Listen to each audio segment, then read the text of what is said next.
We come together with others who are far from God, and we learn to sit together and tell them the story and hear their story.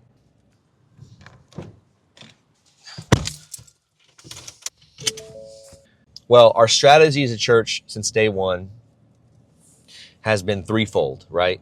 We have table one, which is the tables that we all sit in the community.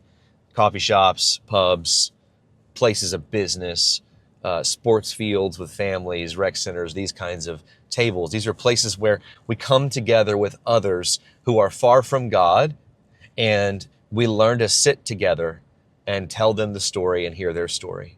That's table one. Table two is the tables in our homes. These are tables that we invite others to put their feet underneath. And what we do with that is by sharing a meal and being together, by them putting their feet underneath our tables, they are learning to put their feet under God's table.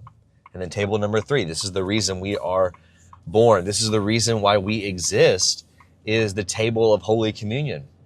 That ultimately, at the end of the day, this is where we are aimed at, to sit at the marriage supper of the Lamb, his table, to be with him. And every Sunday when we gather and we partake of the bread and the wine, this real presence of Christ, when we partake of that, we actually participate in that future table.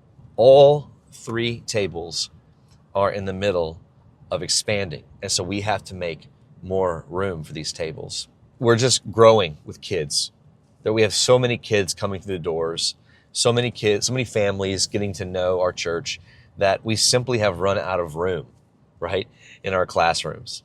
We just simply do not have enough classroom space to accommodate the growth of these families. And that is an issue. And every Sunday morning now in the sanctuary, just with the adults and the teenagers, we are over 90% capacity every single Sunday. That table number three that I told you about, that is actually expanding as well. And we're attracting more and more people in this community. Our table number two, tables in our homes, that is also expanding. People who are moving here for the first time are finding us constantly.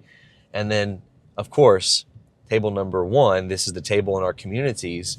Our partnerships are also increasing. So we find ourselves at a crossroads. We find ourselves having to dream again, like we did in the beginning, about what we might be establishing here in the city of Conroe.